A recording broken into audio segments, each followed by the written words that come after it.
आज हुन गइरहेको मिति 2077 12 महिना 9 गते केन्द्रीय प्रमुख कार्यशाला गोष्ठी आर्थिक वर्ष 2077-2078 महिला लघु वित्तीय संस्थामा पाल्नु हुने सबैजनालाई चाहिँ धन्यवाद व्यक्त गर्न चाहन्छु।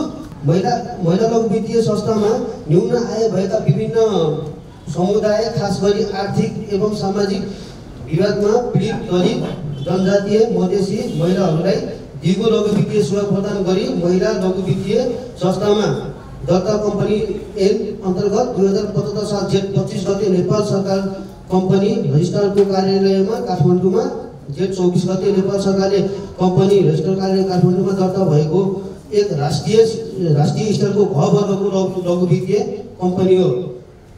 महिला तथा अधिकार विकास केन्द्र वित्तीय मध्येको काम गर्ने संस्था सम्बन्धित पहिलो एन 2055 एसएन अन्तर्गत बनेको वित्तीय संस्थामा सम्बन्धित एन 2056 बमोजिम नेपाल राष्ट्रिय ब्याङ्कबाट अनुमति पत्र प्राप्त गरी 2052 सालमा वित्तीय सेवाको सरल पहुँच भएको तथा काम अन्य भएको विभिन्न परिवार महिलाहरूलाई आयमूलक कार्यमा सञ्चालन गराउन उनीहरूले निरन्तर लघु वित्तीय कार्यक्रम सञ्चालन गर्दै आइरहेको छ। उक्त कार्यक्रमलाई महिला अधिकार तथा विकास केन्द्र महिला लघु वित्तीय संस्थामा बीच भएको सम्झौता बमोजिम सम्पूर्ण सम्पत्ति तथा दायित्व हस्तान्तरण भई नेपाल राष्ट्रिय वैवाहिक घ वर्गको राष्ट्रियको महिला लघु वित्तीय संस्थामा महिलाहरूको अधिकार तथा विकास केन्द्र माछापुच्छ्रे ब्याङ्क 18 जना लघु वित्तीय क्षेत्रमा क्रियाशील व्यक्तिहरू हुनुहुन्छ भने मिति 2075 कार्य 1 गतेबाट विविध रूपमा कारोबार सुरु भएको छ। गरिबको रेखामुनि बाँचिरहेका परिवारलाई गरिबमा मुक्त समुदाय समाज व्यवस्थापन गर्दै गरिब तथा विभिन्न वर्गको आर्थिक सामाजिक स्थितिमा सुधार ल्याउने वित्तीय कारोबारमा मध्यनजरबाट सक्षम दिगो आत्मनिर्भर भई समाजको राष्ट्रको निर्माण गर्न चाहन्छ। स्थानीय साधन स्रोतको अधिकतम परिचालन गरी ग्रामीण स्तरमा विभिन्न स्तरमा आर्थिक सामाजिक स्थितिमा सुधार ल्याउन नेतृत्ववादी भूमिका निर्वाह गर्ने आधारभूत खाद्य लगायत कपडा स्वास्थ्य शिक्षा तथा आवासमा खर्च गर्ने विकास रोजगारी सिर्जना गर्ने र लघु वित्तीय कार्यक्रममा सहभागी हुने र विभिन्न सामाजिक कार्यक्रममा सेवामा सहज पर्ने उपलब्ध गराउने ग्रामीण तथा सहित विभिन्न आर्थिक सामाजिक व्यवस्थापन सुधार गर्नेछ। महिला लघु वित्तीय संस्था लिमिटेड शाखा कार्यालय वीरेन्द्रनगरको आर्थिक वर्ष 2077-78 को केन्द्र बेला गोष्ठीमा पाल्नु भएको सबै दिदीबहिनीहरूलाई एकदम स्वागत गर्दछौँ हामीले है। त्यसै गरेर हाम्रो चाहिँ कार्यक्रमको औपचारिक रूपमा सुरुवात गर्न गइरहेका छौँ। कुनै पनि कार्यक्रम औपचारिक रूपमा सुरु गर्नुभन्दा पहिले सभापति हैन मूल्याङ्कनकर्ता आवश्यक भएको कारणले गर्दा हजुरहरू माझबाट हामीले चाहिँ कार्यक्रमको सुरुवातमा सभापति र मूल्याङ्कनकर्ता 2 जना छनौट गरेका छौँ। मूल्याङ्कनकर्तामा कल्पना पौडेल ज्यूलाई चाहिँ हामीले चाहिँ मूल्याङ्कनकर्तामा छनौट गरेका छौँ। त्यस्तै गरेर सभापतिमा चन्द्रदेवी गिरी सदस्यहरू अथवा केन्द्र प्रमुख प्रतिनिधित्व गरेर आएको दिदीबहिनीहरूले चाहिँ आफ्नो परिचय केन्द्रको नाम हैन ठेगाना अनि कति नम्बर केन्द्रबाट आएको भनेर चाहिँ आफ्नो विवरण चाहिँ बताइदिनुको लागि अनुरोध गर्दछु। कल्पना पौडेल केन्द्र नम्बर 2 समूह नम्बर 1। मेरो संस्थाको नाम आनन्देश्वरी महिला केन्द्र नम्बर 37। मेरो नाम बबिता खत्री चौतारी महिला केन्द्रबाट आएको सदस्य समूह नम्बर 1 केन्द्र नम्बर 68। सबैजनालाई नमस्कार। मेरो नाम चाहिँ मीरा दर्लामी। म चाहिँ केन्द्र नम्बर 1 समूह नम्बर 1 र अनि तातापानी बिनपा 3 देखि यहाँ आएको। कर्मचारी साथीहरूले चाहिँ परिचय दिनको लागि अनुरोध गर्दछु। मेरो घर चाहिँ घोडागढ नगरपालिका 1 सुखर। हाल म यस महिला लघु वित्तीय संस्था शाखाले वीरेन्द्रनगरमा म कनिष्ठ 1मा काम गर्छु है। अर्जुन थापा हाल वीरेन्द्रनगर 3 तातापानी सुर्खेतबाट म हाल कार्यदेशमा चाहिँ सहायक छु। मेरो नाम चाहिँ मन्जु सुनार। मेरो घर चाहिँ वीरेन्द्रनगर नगरपालिका 1 सुर्खेत। म चाहिँ यस महिला लघु वित्तीय संस्था शाखालाई वीरेन्द्रनगरको सहायकको पदमा काम गरिरहेको छु है। नाम चाहिँ विश्वेश्वर विष्ट चिन्नु भएको छ हो। घर मेरो चाहिँ देउलापुर 6 भुरी गाउँ बर्दिया है। पहाडघर चाहिँ दैलेख हो है। बसाइ चाहिँ जस बर्दियाको छ। यस महिला लघु वित्तीय संस्था लिमिटेड शाखा कार्यालय वीरेन्द्रनगरमा शाखा प्रबन्धकको रूपमा काम गरिरहेको छु। मेरो नाम चाहिँ तिलक दत्त पन्त। घर चाहिँ महेन्द्रनगर कञ्चनपुर। यो महिला लघु वित्त वित्तीय संस्था लिमिटेडको क्षेत्रीय कार्यालय नेपालगञ्जमा कार्यरत छु। परिचयात्मक कार्यक्रम सिद्धिएको छ। यसै क्रममा कार्यक्रमको औपचारिक रूपमा शुभारम्भ गर्न गइरहेको छु।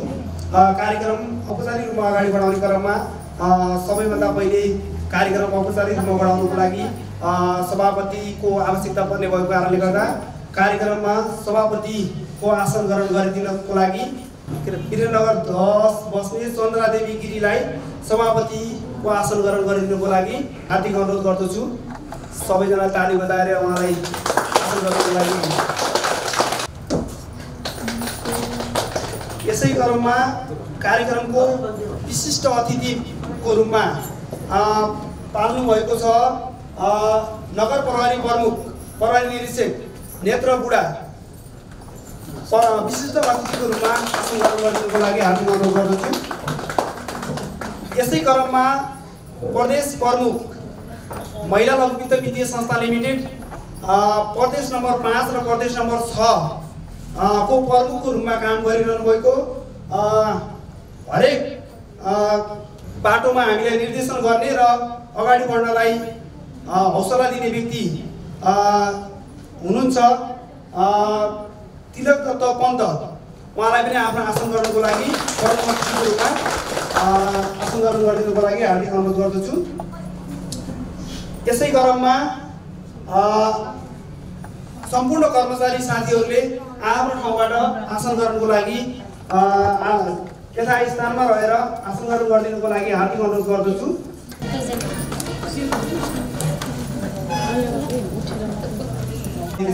नेत्र बुढा लाई पानसको बत्ती बालेर कार्यक्रमको शुभारम्भ गरिदिनुको लागि अनुरोध गर्दछु।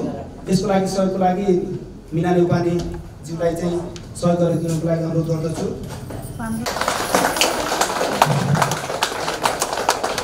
ताली बजाइराख्नु होला।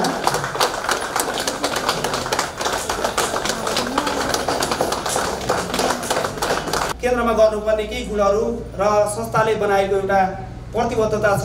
त्यो प्रतिबद्धता जुन छ हामीले समूह गान भनेर हामीले चाहिँ प्रत्येक केन्द्र बैठक सुरु गर्नुभन्दा पहिले हामीले चाहिँ त्यसलाई वाचन गर्ने गर्दछौँ। त्यस कारणले गर्दा आजको यस कार्यक्रममा सुरुवात औपचारिक रूपमा कार्यक्रम गर्ने क्रममा सबै दिदीबहिनीहरू आफ्नो ठाउँमा उभिएर समूह गान गाइदिनुको लागि विनम्र अनुरोध गर्दछु। सत्य बोल्छौ अनुशासित परिश्रमी हुन्छौ फजुल खर्ची नभएर बचत गर्ने गर्छौ फजुल खर्च नभएर बचत गर्ने गर्छौ सफा राख्छौ घर आँगन बाल बच्चालाई सफा राख्छौ घर आँगन बाल बच्चालाई समूहमा मिली बस्छौ सधैँ सधैँलाई समूहमा मिली बस्छौ सधैँ सधैँलाई बिडी चुरोट खैनी रक्सी हामी खाने होइन बिडी चुरोट खैनी रक्सी हामी खाने होइन परिवार सानो राख्छौ झुटो बोलिँदैन परिवार सानो राख्छौ झुटो बोलिँदैन गरिँदैन अन्याय त सहिँदैन पनि गरिँदैन अन्याय त सहिँदैन पनि जे बोल्छौ गरी छाड्छौ हामी स्वाभिमानी जे बोल्छौ गरी छाड्छौ हामी स्वाभिमानी जे बोल्छौ गरी छाड्छौ हामी स्वाभिमानी जे बोल्छौ गरी छाड्छौ हामी स्वाभिमानी। यस महिला लघु वित्त वित्तीय संस्था लिमिटेड वीरेन्द्रनगर शाखा सुरुवातदेखि हालसम्म केही दुःखद घटनाहरू पनि भयो होला, केही त सुखद पनि घटनाहरू भयो होला हैन। त्यसै क्रममा हाम्रो केही सदस्यहरूको श्रीमान कसैको घर परिवारमा केही न केही नै समस्या परेको थियो। त्यो अवस्थामा हामीले पनि केही 1 मिनेट त्यो अवस्थालाई मनन गर्दै 1 मिनेट चाहिँ मौन धारण गरिदिनु हुनुको लागि सबैजनालाई हार्दिक अनुरोध गर्दछु।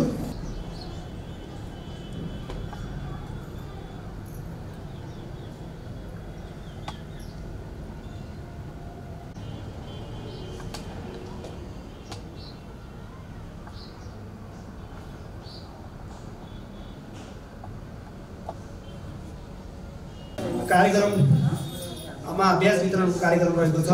ब्याज वितरणको लागि कर्मचारी मिना नेउपाने र मन्जु सुनारलाई म कार्यक्रममा विशिष्ट अतिथि, प्रमुख अतिथि र अतिथिहरूलाई ब्याज वितरण गरिदिनुको लागि अनुरोध गर्दछु।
यसै क्रममा कार्यक्रम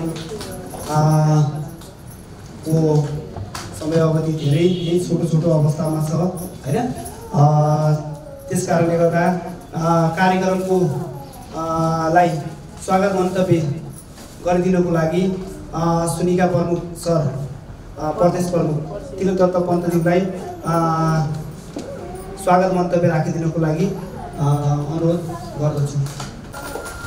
यस महिला लघुवित्त वित्तीय संस्था लिमिटेड शाखा कार्यालय वीरेन्द्रनगरले आयोजना गरेको केन्द्र प्रमुख कार्यशाला गोष्ठीमा पाल्नुभएका विशिष्ट अतिथि, सभाध्यक्ष, मूल्याङ्कनकर्ता, समस्त कर्मचारीहरू तथा विभिन्न केन्द्रबाट आउनुभएका केन्द्र प्रमुख दिदीबहिनीहरूमा महिला लघुवित्त वित्तीय संस्था लिमिटेड शाखा कार्यालय वीरेन्द्रनगर तथा क्षेत्रीय कार्यालय नेपालगञ्जको तर्फबाट हजुरहरूले यो हाम्रो निम्तोलाई स्वीकार गरी आइदिनु भएकोमा हार्दिक स्वागत गर्दछु। आज हाम्रो चाहिँ यो केन्द्र प्रमुख कार्यशाला गोष्ठी राख्नुको मुख्य उद्देश्य के रहेको छ भने हामीहरूले चाहिँ अब कुनै पनि कुरा गर्नुभन्दा अगाडि चाहिँ सिप सिकेर मात्र थालनी गरेका हुन्छौँ। जस्तै ड्राइभिङ लाइसेन्स पाउनको लागि तालिम लिएर अनि परीक्षा पास गरेर मात्र ड्राइभिङ लाइसेन्स पाएर अनि गाडी चलाउँछौँ भने अन्य कुराहरू पनि सिप सिकेर मात्र अनि अगाडि जान्छौँ भने यो हाम्रो चाहिँ वित्तीय उपभोग गर्दाखेरि चाहिँ हामीले बिना सिप वित्तीय स्रोत साधनको परिचालन गर्दाखेरि चाहिँ यसले चाहिँ राम्रो भन्दा पनि नराम्रो परिणामहरू धेरै आएको कारणले गर्दा यसले चाहिँ समाजमा कस्तो प्रकारका प्रभावहरू परेका छन्, यसलाई चाहिँ कसरी सुधार गर्न सकिन्छ, तपाईहरुको गुनासो सङ्कलन गरेर तथा हामीले चाहिँ गर्न सक्ने सुधारका कार्यक्रमहरूका साथै तपाईहरुले स्रोत साधनको वित्तीय स्रोत साधनको उपयोग गर्दाखेरि कसरी गर्नुभयो भने चाहिँ तपाईहरुलाई भोलिको दिनमा तपाई लगायत तपाईको साथमा संलग्न अन्य दिदीबहिनीहरू तपाईको टोल छिमेकमा वित्तीय संस्थाकै कारणले चाहिँ नराम्रो स्थिति अथवा नकारात्मक प्रभाव पर्ने छैन भनेर चाहिँ आज तपाईहरुले चाहिँ यो गोष्ठीबाट सिकेर जानुहुनेछ भन्ने आशाका साथ चाहिँ हामीले आज यो गोष्ठी आयोजना गरेका हौं। अब यसमा चाहिँ हामीले छोटोमा चाहिँ धेरै टपिकहरू राखेका छौं जुन चाहिँ हामीले समूह विभाजन गरेर तपाईहरुमाथि नै छलफल गराएर अनि त्यहाँबाट निस्केका कुराहरूलाई चाहिँ हामीले निचोडका रूपमा हामीले स्लाइड बनाएर यहाँ चाहिँ हामीले प्रस्तुत गर्ने छौं। आशा छ तपाईहरुले चाहिँ हाम्रो कार्यक्रम नसकुन्जेलसम्म चाहिँ धैर्य भएर अनुशासित भएर हाम्रो कार्यक्रमलाई सफल पार्न सहयोग गर्नुहुनेछ भन्ने आशा राख्दै म यो मञ्चबाट अहिलेलाई चाहिँ बिदा हुन्छु। हवस् त, धन्यवाद। कार्यक्रम अगाडि बढाउने क्रममा छोटो के मनोरञ्जन सबै कला र कलाका धनी हुनुहुन्छ भन्ने मलाई लागिरहेको छ। प्रतिभा भएको व्यक्तिले स्वयं उभिएको ठाउँ अथवा मञ्चमा आएर आफूले जुनसुकै विधामा जुनसुकै कला भए पनि प्रस्तुत गरिदिनु हुनुको लागि अनुरोध गर्दछु।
र उहाँले किस्ता कसरी तिर्नु भएको छ र उहाँहरूलाई के दुःख छ, कसरी गर्न सकिन्छ त भनेर उहाँलाई कहिलेकाहीँ रिसाएर अथवा कहिलेकाहीँ नम्र स्वभावले बोलेर पनि आफ्नो सदस्यहरूलाई राम्रो तरिकाले अनुशासन सहित राख्नुपर्ने छ।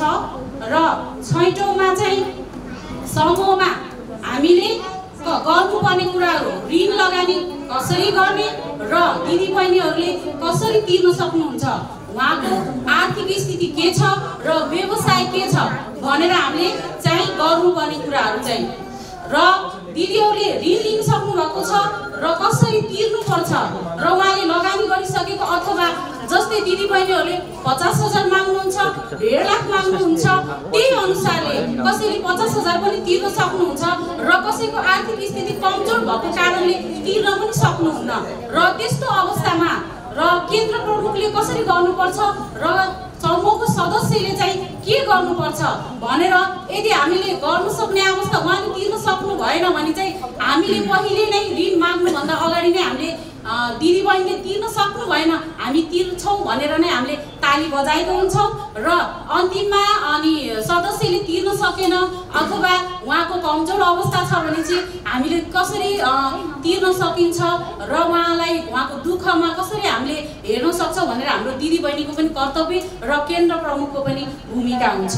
र सातौँमा चाहिँ केन्द्र प्रमुखले गर्नुपर्ने कुराहरू चाहिँ दिदीबहिनीहरू अनुशासितमा समयमा कति आउनुहुन्छ र कुन दिदीबहिनीहरूले ड्रेस लाउनुहुन्छ, कसरी समयको नियम पालन गर्नुहुन्छ र दिदीबहिनीहरूले समूहमा के आवश्यकता छ त ऋणको बारेमा अनि ब्याज दरकोहरू बारेमा र हामी सबै सरहरूसँग बसेर छलफल अनि गर्न पनि सक्छौँ। हस्त यति कुरा नै भन्दै म धन्यवाद यो समय सरले दिनु भएकोमा धन्यवाद। धन्यवाद।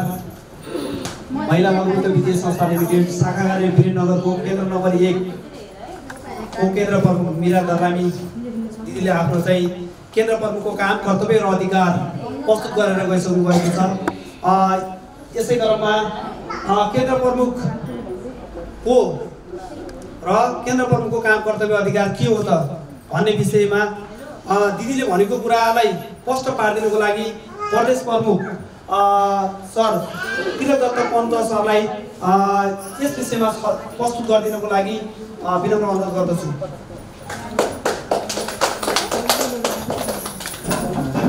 धन्यवाद शाखा प्रमुख सर। सबैजनामा फेरि पनि नमस्कार। अब केन्द्र प्रमुख अब तपाईँ तपाईँहरूले चलाइ नै राख्नु भएको छ केन्द्र होइन, प्रमुखको के कस्तो काम कर्तव्य हुन्छ भनेर व्यावहारिक रूपमा त तपाईँहरूलाई थाहा भएकै विषय हो। अब हामीले चाहिँ छोटोमा यहाँ लेखेका छौँ केन्द्र प्रमुख भनेको के हो त भन्दाखेरि हाम्रो केन्द्र प्रमुख भनेको केन्द्रको मूल्य मान्छे, मुख्य मान्छे हो। अब केन्द्र प्रमुख चाहिँ हामीले चाहिँ कर्मचारीले बनाउँछ कि तपाईँहरूलाई चाहिँ सदस्यहरूले चुन्ने हो? सदस्यहरूले होइन। अब कर्मचारीले संस्थाले बनाउने भन्दा पनि केन्द्र प्रमुख भने सदस्यहरूबाट चुनिएको चाहिँ आधिकारिक व्यक्ति हो। अनि तपाईँहरूले चाहिँ संस्थाको तर्फबाट तपाईँहरू चुनिसक्नुभयो भने चाहिँ अधिकार प्राप्त हो। तपाईँहरूले हामीले चाहिँ केन्द्रमा लगानी गर्ने हरेक कुरामा चाहिँ तपाईँ चाहिँ अधिकार प्राप्त व्यक्ति चाहिँ केन्द्र प्रमुख हो। अब तपाईँहरूले चाहिँ अनि त्यसपछि त्यसमा चाहिँ केन्द्र प्रमुख र अनि समूह अध्यक्षहरू भए, समूह सचिव भए, उपप्रमुख भए, त्यहाँ चाहिँ विभिन्न पदहरू छुट्या हुन्छ। त्यही भएर केन्द्र प्रमुखले पनि आफ्नो चाहिँ पदीय रोलमा चाहिँ काम गर्ने, पदीय मर्यादा बमोजिम काम गर्ने व्यक्ति पनि केन्द्र प्रमुख हो। अब तपाईँहरूले धेरै कुरा त भन्नुभयो होइन, केन्द्र प्रमुखले के गर्नुपर्छ भनेर धेरै कुराहरूलाई समेट्नुभयो, बैठकमा टाइममा आउने यी कुराहरू पनि भन्नुभयो। तर चाहिँ अब के हुन्छ भने एक कुरा मुख्य कुरा, अब हामीहरू जस्तै कर्मचारी सरुवा भयो अथवा नयाँ कर्मचारी जानु पर्यो अथवा पुरानै कर्मचारी पनि बैठक गर्न जानु पर्यो भने कुन स्थानमा बैठक गर्ने भनेर चाहिँ धेरै ठाउँमा फिक्स हुँदैन। कुनै दिन तपाईँहरू 10 जना 12 जना हुनुहुन्छ भने कुनै दिन कुनै सदस्यको घरमा बैठक राखिदिनुहुन्छ, कुनै दिन कुनै सदस्यको घरमा बैठक राखेको पाइन्छ। त्यही भएर सुरुमा त हामीले के गर्नु पर्यो, बैठक कुन ठाउँमा बस्ने हो चाहिँ त्यो चाहिँ निश्चित स्थान चाहिँ तोक्नु पर्यो। अब त्यसपछि निश्चित स्थान तोकिसकेपछि न त्यहाँ सदस्यहरूलाई बोलाउने हो। अनि त्यसपछि तपाईँहरूले चाहिँ बैठक गर्न सजिलो हुन्छ, जाने मान्छेलाई सजिलो हुन्छ। अब यही स्थानकै विषयमा पनि धेरै दिदीबहिनीहरू बिच झगडा भएको हुन्छ। तपाईँले 8 बजे बैठक भन्नुहुन्छ, 6 जनालाई थाहा हुन्छ, 4 जनालाई त्यो कुन ठाउँमा बैठक बसेको छ भन्ने थाहा हुँदैन। 6 जना समयमा पुगेका हुन्छन्, 4 जना चाहिँ अर्कोको घरमा पुगिरहेको हुन्छ। अनि त्यसपछि उहाँहरूले पछि थाहा पाएर त्यहाँ आउँदाखेरि जरिवाना तिर्नुहोस् भन्दाखेरि हामीलाई जानकारी थिएन भन्छन् होइन। यसरी पनि मनमुटाव भएको हुन्छ। त्यही भएर सुरुमा त के गर्नु पर्यो भने तपाईँहरूले बैठक कुन स्थानमा गर्ने हो, बैठक गर्ने स्थान फिक्स गर्नु पर्यो। अनि समय चाहिँ अब हाम्रो संस्थाको नियमअनुसार तोकिएकै हुन्छ। सो समयमा चाहिँ सबैजनालाई उपस्थित गराउनु पर्यो। अनि समयमा उपस्थित भइसकेपछि चाहिँ अब त्यहाँ चाहिँ को आउनु भएको छैन, के कारणले आएन, त्यतातिर चाहिँ केन्द्र प्रमुखहरूले ध्यान दिइदिनु पर्यो।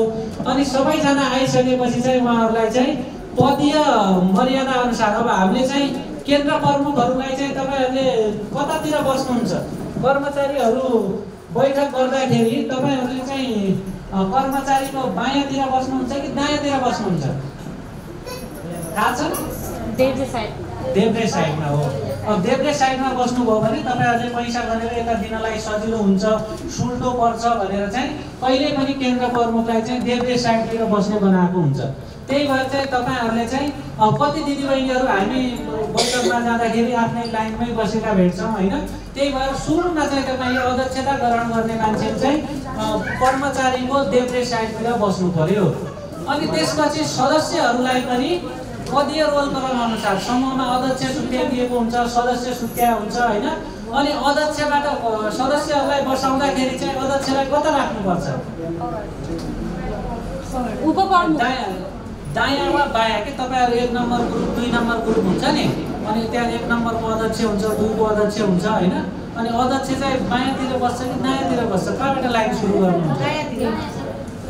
अध्यक्ष चाहिँ कहिले पनि आफ्नो चाहिँ दायाँतिर होइन, उताबाट यता फर्कँदाखेरि चाहिँ आफ्नो दायाँतिर हुने भयो नि त।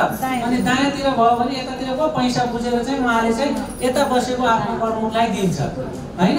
यो चाहिँ हामीले सिस्टमले सजिलो हुने भएको हुनाले यसरी बस्ने नियम बनाइदिया हो कि।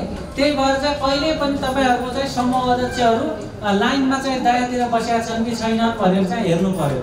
उहाँहरूले चाहिँ दाहिनेतिर बस्यो भने उहाँले यताबाट पैसा दिँदाखेरि सजिलो हुन्छ, यताबाट फेरि चाहिँ कर्मचारीलाई दिन सजिलो हुन्छ भनेर। त्यही भएर प्रमुखले तपाईँहरूले चाहिँ कहिले पनि अर्को कुरा बैठक सुरु गर्दाखेरि चाहिँ अब कति रोल क्रम बसाइसक्यो भने आफ्नो चाहिँ स्वावलम्बन गानबाट बैठक सुरु गर्नु पर्यो। अनि बैठक सुरु गरिसकेपछि अब त्यहाँ चाहिँ तपाईँहरूको केही कुराहरू जे लिएर जानुपर्ने कुराहरू जस्तै बैठक सुरु गरेपछि त तपाईँहरूलाई हाजिर गराउनलाई हाजिर रजिस्टर चाहिएला। अनि रातो पासबुक हुन्छ उपकार कोषको, त्यो पासबुक छुटाउनु भएको छ कि स्ट्याम्प प्याड हुन्छ। यदि तपाईँहरूले चाहिँ अब जस्तै के हुन्छ भने हामीले चाहिँ मौसमी कर्जा चाहिँ त्यही पनि लगानी गर्छौँ नि। अब कर्मचारी कुनै दिन बिर्सेर पनि गएको हुनसक्छ। त्यो बिर्सँदाखेरि के हुन्छ, तपाईँहरूलाई तत्काल आवश्यक परेको हुन्छ पैसा, तर चाहिँ त्यो तपाईँहरूले पाउनुहुन्न। के को कारणले पाउनुहुन्न? त्यही छाप नभएको कारणले। त्यही भएर त्यो छापलाई पनि बढी पर्दैन, 40-50 रुपियाँ पर्छ होइन। रजिस्टरसितै एउटा छाप पनि किनेर राख्नुहोस्।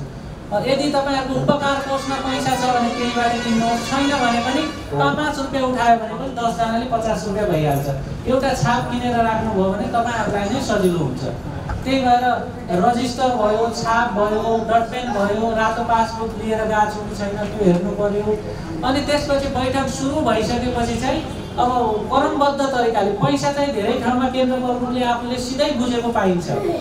अब तपाईँले 15 जना 20 जनाको बैठक एकमुष्ट एक गरेर पैसा बुझ्दाखेरि कसैले कम दियो बढी दियो भने चाहिँ तपाईँहरूलाई भोलिको दिनमा चाहिँ त्यसको जिम्मेवार स्वयं केन्द्र प्रमुख हुन्छ। त्यही भएर चाहिँ तपाईँहरूले हाम्रो चाहिँ समूह छुट्टै दिएको छ। समूहको अध्यक्ष छैन भने सचिवलाई पैसा बुझ्न लगाउनुहोस्। सचिवले पैसा बुझ्छ, आफ्नो समूहको क्लियर गर्छ। अनि हामीले कर्मचारीले फलानु समूहको यति भयो भन्छौँ, त्यो समूहको उहाँले गरेर तपाईँलाई दिएको पैसा त्यसपछि मात्र तपाईँहरूले बुझ्नुहोस्। त्यो बुझेर ठिक छ भने अनि त्यो पैसा चाहिँ कर्मचारीलाई बुझाइदिनुहोस्। फेरि 2 नम्बरको पैसा बुझ्नुहोस्, फेरि त्यहाँ कर्मचारीलाई बुझाइदिनुहोस्। यो भयो भने चाहिँ तपाईँहरूलाई पनि काम गर्न सहज हुन्छ। सबैको पैसा तपाईँ गर्न लाग्नुभयो भने यताउताको यताउता बसिरहेछन् कि हल्ला गरिरहेछन् कि त्यतातिर पनि ध्यान दिन पाउनुहुन्न, अनुशासन कायम हुँदैन। अर्कोतिर पैसामा पनि धेरैजनाको एकैचोटि मिलाउनु पर्ने। तपाईँले कति सबैजनाको तपाईँले 20 चोटि गर्नु पर्यो, तर उहाँले त 5 जनाको आफ्नो 5 चोटि मात्र गर्नुपर्छ। 2टा समूह छ भने फेरि तपाईँले एक 2 ग्रुपबाट बुझ्दाखेरि 2 चोटि मात्र गर्नु पर्यो। त्यही भएर चाहिँ कहिले पनि समूह चाहिँ पैसा बुझ्दाखेरि चाहिँ व्यक्तिको पैसा चाहिँ कहिले पनि नबुझ्नु होला। समूह अध्यक्ष मार्फत मात्र पैसा बुझ्नुहोस्। आफ्नो समूहमा कम भयो भने त्यो समूहको स्वयं अध्यक्ष जिम्मेवार हुन्छ। उहाँले भन्दाखेरि चाहिँ आफ्नो समूह क्लियर भएर बुझ्नु पर्यो। अनि त्यसपछि बैठक सकिसकेपछि चाहिँ तपाईँहरूले अब माग गर्ने कुरा हुन्छ। माग गराउँदाखेरि पनि हामीले कर्मचारीले भन्नुभन्दा पनि तपाईँहरूले भन्नु पर्यो। समूह 1 मा आज कोही लगानी माग गर्ने हुनुहुन्छ भनेर सोध्नु पर्यो। त्यसमा चाहिँ कोही माग गर्ने छन् भन्यो भने ठिक छ, ओके माग गराउनुहोस्। त्यो माग गराउँदाखेरि पनि व्यापक छलफल गराएर माग गराउनुहोस्। अब तपाईँहरूको त्यो सिफारिस गरेको तपाईँहरूलाई दिएको हाम्रो जिम्मेवारी त्यो डटपेनको तपाईँको एउटा साइनको मूल्य लाखौँ हुन्छ। त्यहाँ तपाईँहरूको एउटा समूहमा 10 जना मात्र हुनुहुन्छ, 10 जनाले 2 लाख चलाए पनि तपाईँको साइनको कारणले संस्थाले तपाईँलाई विश्वास गरेर 20 लाखको अधिकार तपाईँलाई दिएको हुन्छ। तर तपाईँले चाहिँ त्यो चाहिँ कसै गलत ठाउँमा आफ्नो साइनको प्रयोग गर्नुभयो भने त्यसले भोलिको दिनमा तपाईँ आफू त स्वयं फस्नुहुन्छ, त्यहाँ समूहका अन्य 9 जना दिदीबहिनीहरू पनि फस्छन्। गलत मान्छेलाई गयो भने संस्थाले त पैसा छोड्दैन, छोड्छ र छोड्दैन, त सामूहिक दायित्वमा लगानी गरे हुन्छ। त्यही भएर कर्जा माग गराउँदाखेरि व्यापक छलफल गराउनुहोस्। छलफल गराउँदाखेरि सम्बन्धित सदस्यको घरको जवानी अनिवार्य चाहिने। यदि श्रीमान बाहिर छन् भने सासू ससुरा छैनन् भने पनि नन्द देवर छैनन् भने फेरि माइतीपट्टिको आमा बुवा दाजुभाइ त्योभन्दा बाहिरको नातावालालाई चाहिँ हामी चाहिँ यदि अफिस लैजानुहुन्छ भने हामी लगानी गर्न सक्दैनौँ भनेर स्पष्ट तपाईँहरूले भन्नु पर्यो। भोलिको दिनमा सदस्यले बेमानी गरे पनि उहाँहरूको आफन्तलाई भन्नलाई हुन्छ, तपाईँ श्रीमान हुनुहुन्थेन त हामीले फलानुलाई सोधेर लगानी गरेका थियौँ भन्नलाई हुन्छ। त्यही भएर चाहिँ त्यो चाहिँ तपाईँहरूले सुरुमै त्यहाँ माग गराउँदाखेरि उहाँले कसले लगानी लिँदाखेरि कसलाई जमानी लगाउनुहुन्छ त्यो कुरा पनि तपाईँहरूले सोधिदिनु पर्यो। अनि पैसा लिइसकेपछि पनि उहाँहरूले अब जस्तै बैठकैकै बेला तपाईँहरूले चाहिँ अघिल्लो बैठकमा कसले त्यहाँ पैसा लिनु भएको थियो, उहाँहरूले चाहिँ केमा तपाईँहरूले लगानी गर्नु भएको थियो त पसलको लागि भने अब पसलमा लगानी गरेको छ कि छैन, कृषिको लागि भनेको छ भने कृषिमा लगानी गरेको छ कि छैन। यदि कसैले कृषिमा भन्छ तर कृषि नहुन सक्छ, तर उसले सही ठाउँमा पैसा लगाएको छ कि छैन। अब यदि कृषिमा भनेर बालबच्चाको स्काई एडमिसन गर्न प्रयोग गरे होला, अथवा तपाईँको घर बनाउँदाखेरि प्रयोग गरे होला, अथवा केही अन्य राम्रो काममा प्रयोग गरे होला भने त त्यसको पैसाको सदुपयोगै भयो होइन। तर चाहिँ त्यो पैसा लिएर कर्ज तिर्ने काम गर्यो अनि फजुल खर्च गरेर उडाछ भने त भोलिको दिनमा उसले किस्ता कहाँबाट तिर्छ त? त्यही भएर लगानी लिइसकेपछि पनि पैसा चाहिँ सही ठाउँमा लगाएको छ कि छैन भनेर पनि त्यो पनि तपाईँहरूले चाहिँ त्यही समूहमा सोधिदिनु पर्यो। हामीले भन्नुभन्दा पनि तपाईँहरूले भन्दाखेरि चाहिँ सदस्यहरूलाई पनि पोजिटिभ तपाईँहरूको त्यो छलफलको विषयवस्तु चाहिँ त्यो पनि हुनुपर्छ। अनि त्यो भइसकेपछि यदि कसैलाई तपाईँहरूलाई कर्जा दिने इच्छा छैन भने पनि त्यही समूहमा छलफल गराइदिनु पर्यो। बहिनी तपाईँको चाहिँ 1 लाख चलाउने क्षमता छैन, 50,000 मात्र छ भन्नु पर्यो तपाईँहरूले। यदि त्यो गर्दा उहाँहरूले मान्दैनन् भने चाहिँ नियम प्रक्रिया पुर्याएर चाहिँ उहाँलाई हटाउने अधिकार पनि तपाईँहरूसित हुन्छ। तर चाहिँ पल्लो घरको दिदीबहिनीहरू हुन्, हामीले चाहिँ कर्जामा दिएनौँ भने चाहिँ भोलिको दिनमा हामीलाई गाउँ समाजमा अप्ठ्यारो हुन्छ भनेर चाहिँ तपाईँले ताली बजाइदिनुहुन्छ, साइन सिफारिस गरिदिनुहुन्छ। अनि त्यो कर्जा तपाईँले फेरि दिनुभयो भने चाहिँ त्यसले तपाईँलाई 1 वर्ष गरेको छ भने 12 महिना, 2 वर्ष गरेको छ भने 24 महिनासम्म चाहिँ तपाईँले टाउको दुखाइको विषय हुन्छ। त्यही भएर आफ्नो कार्यकालमा चाहिँ कुनै पनि गलत व्यक्तिलाई कर्जा नजाओस्, त्यो तर्फ चाहिँ तपाईँहरूले कर्जा माफ गराउँदाखेरि अति नै ध्यान दिनु होला। अनि त्यसपछि चाहिँ तपाईँहरूले चाहिँ अब सदस्य सुरुमा केन्द्रमा राख्दाखेरि पनि सदस्य थप्नु छ भन्दैमा जो पायो त्यसलाई चाहिँ नथप्नुहोस्, चिन जानेको मान्छे नजिकको मान्छे थप्नुहोस्। धेरै ठाउँमा के हुन्छ भने केन्द्र यहाँ खोल्या हुन्छ, मान्छे चाहिँ 5-7 किलोमिटर टाढाको हुन्छ, कहिलेकाहीँ बिर्सेर नआए पनि उसले चाहिँ समयमा आउनै सक्ने, तपाईँहरूले बोलाउन सक्ने सम्मको दूरी भएको सदस्यलाई मात्र समूहमा राख्नुहोस्, टाढाको सदस्यहरूलाई नराख्नुहोस्। उसको बारेमा तपाईँहरूलाई धेरै कुरा थाहा नै हुँदैन, त्यस्तो मान्छेलाई राख्यो भने चाहिँ भोलिको दिनमा चाहिँ तपाईँहरूको आफ्नो प्लस समूहको नै बेइज्जत हुन्छ। अनि लगानी नपाउने, एकजनाले गर्दा सबैजनाले लगानी नपाउने अवस्था समाजकै भएर अनि सम्पूर्ण सङ्घ संस्थाले त्यो टोलमै लगानी गर्दैन। यदि तपाईँहरूले एक संस्थालाई बिगार्नुहुन्छ भने कुनै संस्थाले पनि त्यो टोलमा चाहिँ लगानी गर्दैन। अब त्यही भएर चाहिँ यो जिम्मेवारी पनि तपाईँहरू केन्द्र प्रमुखकै जिम्मेवारीभित्र पर्छ। अनि अन्य कुरामा चाहिँ अब तपाईँहरूले कर्जा त चलाउनुहुन्छ, कर्जा चलाइसकेपछि संस्थाले तपाईँहरूबाट कर्जाको ब्याजसम्म सबै असुल गर्छ। तर चाहिँ तपाईँहरू 10 वर्ष 15 वर्षसम्म बस्नुहुन्छ, लाखौँ कर्जाको कारोबार गर्नुहुन्छ। यदि तपाईँहरूले चाहिँ छोड्दाखेरि सानो मात्र बचत गर्नु भएको छ भने छोड्दाखेरि जम्मा 10,000 15,000 20,000 मात्र लिएर जानुहुन्छ। त्यही भएर समूहमा चाहिँ सदस्यहरूलाई कर्जा जो सदस्यले चलाउँछ उसलाई चाहिँ भोलिको दिनमा चाहिँ कर्जा भने त हामीले चाहिँ फिर्ता गर्नुपर्ने हो। तर चाहिँ अहिले चाहिँ यो अवस्थामा चाहिँ हामीले केही जोगाएर राख्यो भने चाहिँ भविष्यमा हाम्रो लागि चाहिँ केही अलिकति भए पनि सम्पत्तिको जोड हुन्छ। अहिले तपाईँहरूले 10 वर्ष 15 वर्ष गरेर जो गरेको पैसाले भोलिको दिनमा 1 महिनाको पनि खर्च नचल्ने स्थिति आउँछ। त्यही भएर बचत राख्नलाई पनि, बचत वृद्धि गर्नलाई पनि तपाईँहरूले सदस्यहरूलाई चाहिँ जोड गराउनु पर्यो। अहिलेको अवस्थामा 10,000 15,000 20,000ले हाम्रो मासिक खर्च चलिरहेछ भने अबको 10 वर्ष 15 वर्षपछि हामीलाई 50-60 हजारले पनि मासिक खर्च चल्ने स्थिति हुँदैन। हाम्रो चाहिँ खर्चको बजार भावको स्थिति त्यो हिसाबले वृद्धि भएको छ। त्यही भएर हामीले चाहिँ बचत अहिलेको स्थितिलाई हेरेर होइन कि भविष्यमा 10 वर्षपछि 15 वर्षपछि हाम्रो चाहिँ कहाँसम्म पुग्न सक्छौँ। अहिले तपाईँको बच्चा भर्खरै जन्मनु भएको छ भने उसले 15 वर्षपछि एसएलसी पास गरेर +2 पढाउँदाखेरि अथवा कुनै प्राविधिक विषय पढाउँदाखेरि त्यतिखेर चाहिँ कम्तीमा पनि उसको चाहिँ एडमिसन फिस होस् भन्ने हिसाबको चाहिँ आफूले योजना बनाएर गर्नुहोस्। छोरी सानै छन् भने छोरीको पढाइको लागि सोच्नुहोस्। अनि छोराछोरी अलिकति ठुला छन्, पढिरहेछन् भने उहाँहरूले पढाइसकेपछि केही व्यापार व्यवसाय गर्छु केही गर्छु भने त्यतिखेर लगानी गर्दाखेरि मेरो चाहिँ आफ्नै बचत 3 लाख 4 लाख होस् भन्ने हिसाबको चाहिँ अहिले योजना बनाएर तपाईँहरूले बचत गर्ने हो। एकमुष्ट बचत गर्छु भने त्यो सम्भव हुँदैन। तर चाहिँ तपाईँहरूले महिना 1000 रुपियाँ बचत गर्छु भने त्यो चाहिँ 10-15 वर्षमा ठुलो रकम जम्मा हुन्छ। त्यही भएर चाहिँ अहिले तपाईहरुले जति सक्नुहुन्छ म्याक्सिमम चाहिँ भविष्यलाई हेरेर चाहिँ म्याक्सिमम बचत गर्नुहोस्। अब सामान्यतया चाहिँ केन्द्र प्रमुखका कामहरू यिनै रहेका छन्। अब यसमा चाहिँ अन्य कुराहरू तपाईहरुलाई केही सोध्ने इच्छा केही लागेको छ भने केन्द्र प्रमुखका कामहरूमा चाहिँ सोध्न सक्नुहुन्छ। यसै क्रममा कार्यक्रमलाई अगाडि बढाउने क्रममा कार्यक्रम गोष्ठीको समूह खमा राम्रो केन्द्रमा हुनुपर्ने गुणहरूको पक्ष रहेको छ। जुन लिडर छान्नुभएको छ उहाँ चाहिँ आएर राम्रो केन्द्रमा हुनुपर्ने गुणहरू चाहिँ प्रस्तुत गरिदिनुको लागि अनुरोध गर्दछु।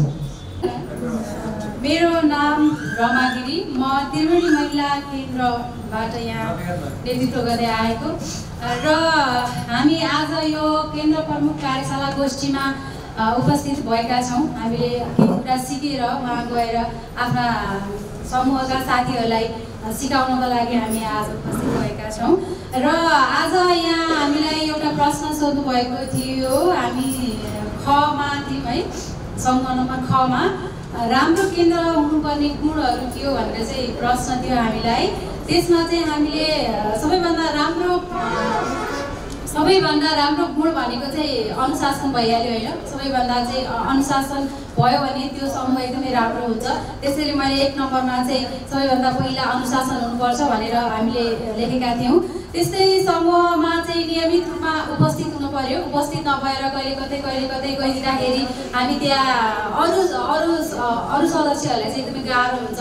त्यो भएर चाहिँ नियमित रूपमा उपस्थित हुनु पर्यो। त्यसपछि सबैजना सदस्यहरू मिलेर ऋण लिएको कर्जा चाहिँ टाइममा किस्तामा चाहिँ बुझाउनु पर्यो। त्यस्तै गरेर समूहमा उपस्थित हुँदा चाहिँ ड्रेसको पनि व्यवस्था हुँदा कस्तो होला भन्ने चाहिँ हाम्रो त्यो कुरा थियो। सायद ड्रेस हुँदा पनि राम्रै हुन्छ जस्तो लाग्छ, एउटा राम्रो केन्द्र हुन्छ जस्तो लाग्छ मलाई।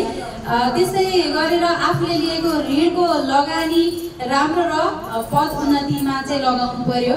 त्यस्तै गरेर सरसफाइ त छँदैछ, हामी उपस्थित हुने सबैजनाले सरसफाइ भयो भने एकदमै राम्रो भइ नै हाल्यो।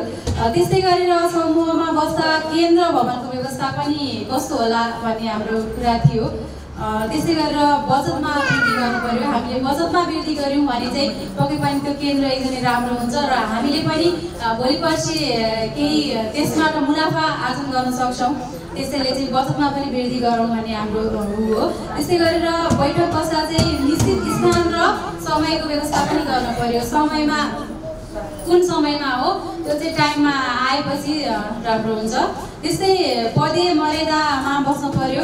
हामीले ऋण लिँदाखेरि चाहिँ गलत व्यक्तिको नेतृत्व गर्नु भएन। यही नै हो हाम्रो। धन्यवाद। नम्बर 11 महिला लघु वित्तीय संस्था लिमिटेडको केन्द्र नम्बर 11 को केन्द्र प्रमुखले आफ्नो प्रस्तुत गरेर जानुभएको छ। यसै क्रममा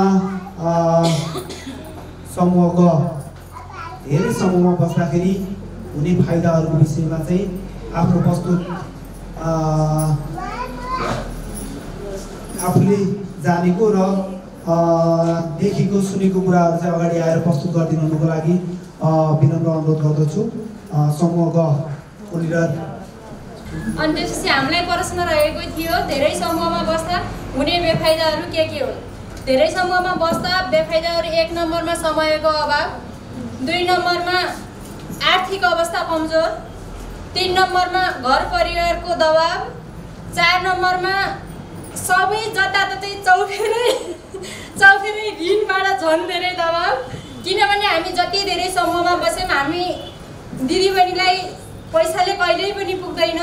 ऋण जहाँ बस्यो त्यहीँबाट हामीले पैसा निकाल्नु पर्यो हो। सबैको सहमति सल्लाह अनुसार हामीले पैसा ननिकालौँ भने पनि कसैको श्रीमान त ठिक छ निकालौँ सदुपयोग राम्रो ठाउँमा गरौँ भन्ने हुनुहुन्छ भने कसैको श्रीमानहरू पैसा निकाल भनेर पैसा लिएर आएर रक्सी खाएर उडाउनुहुन्छ।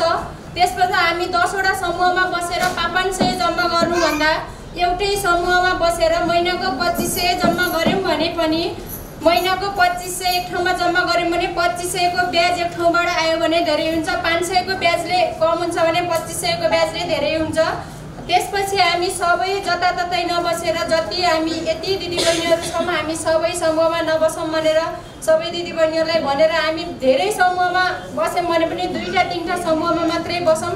सकेसम्म हामी एउटै समूहमा बस्यौँ भने जताततै हामीहरूले पाउने सेवा सुविधाहरू पाइन्छ। धेरै समूहमा बस्यौँ भने संस्थाले दिने सेवा सुविधाहरू पनि हामीले पाउन सकिँदैन र हामीले ऋण ल्यायौँ भने पनि धेरै संस्थामा बस्यौँ भने बिमा सेवा शुल्क पनि त्यसमा धेरै बढाएर काटिन्छ।